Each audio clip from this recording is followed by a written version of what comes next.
Good day friends, I am Dr. A.S.K. Gupta and I am going to talk to you about skeletal dysplasias today. Skeletal dysplasias are a group of disorders in which the abnormality of the skeleton is seen in the fetus. She is a patient around 36 weeks of pregnancy and she has come for ultrasound examination. The difference in the gestational age of the femur and the gestational age of the skull and the abdominal circumference. When I measure the bipyramidal diameter, I find that it corresponds to around 36 weeks of gestation.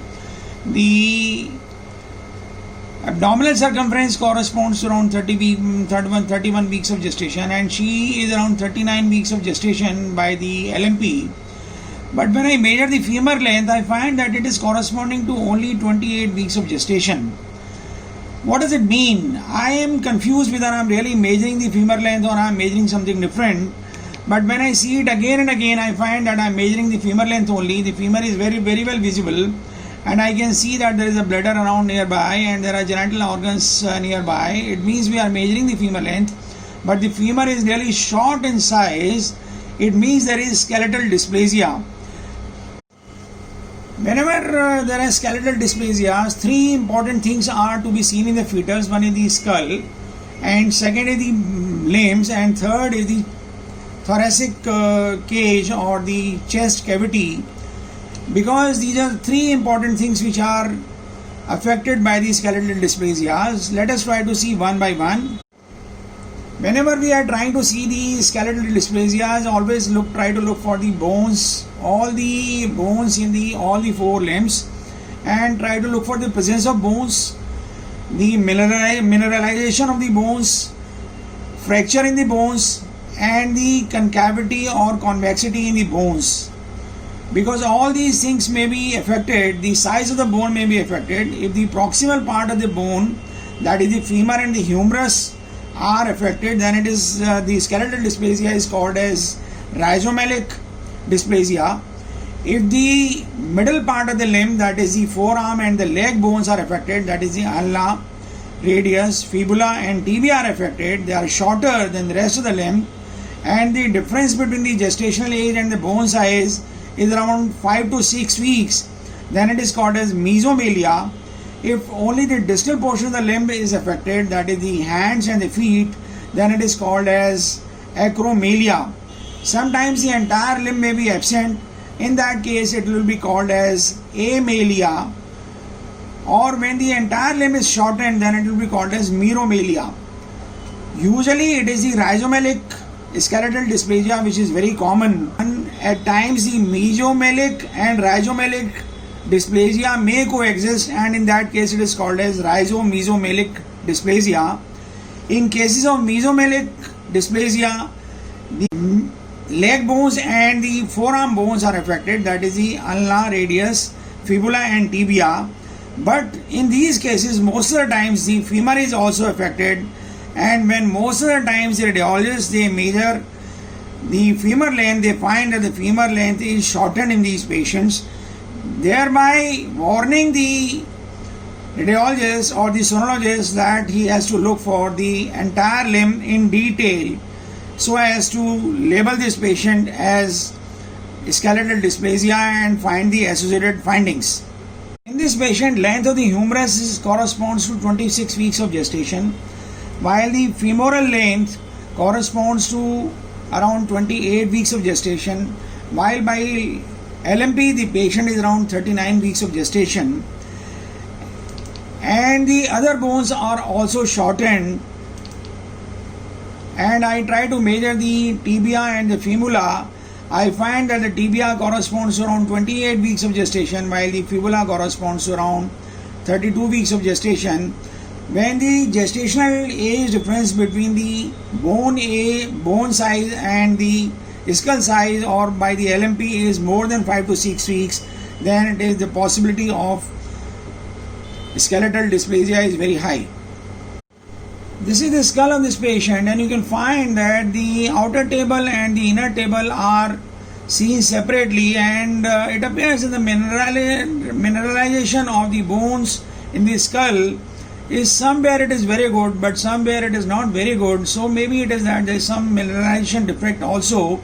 But there is one thing which is very clear, that these bones are, the frontal bones are bossing over the rest of the skull, and this is called frontal bossing.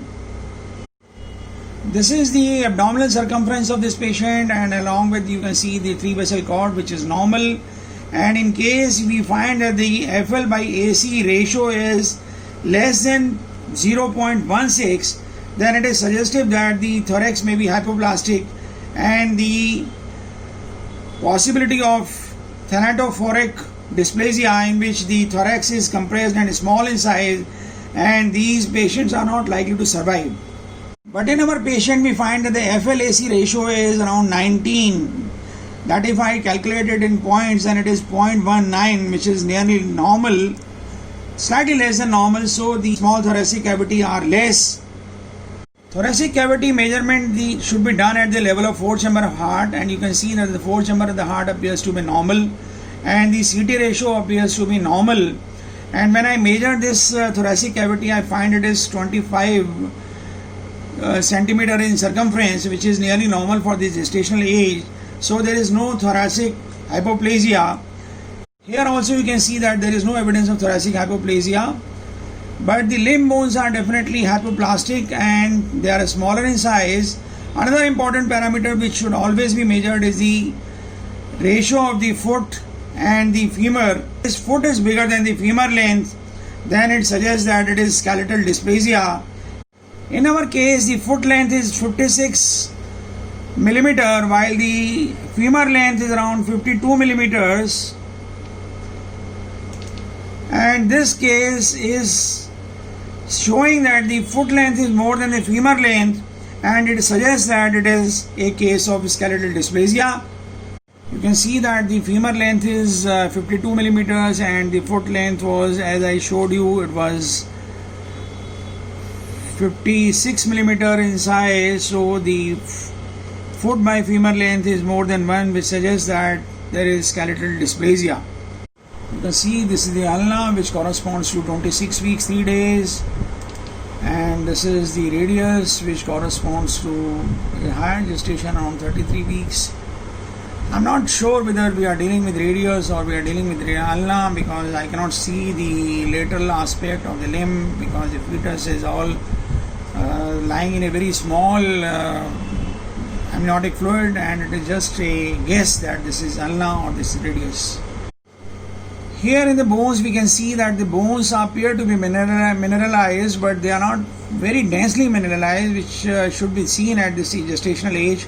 But there are no fractures in the bones, and there is no bowing of the bones. Bones appear to be straight in size.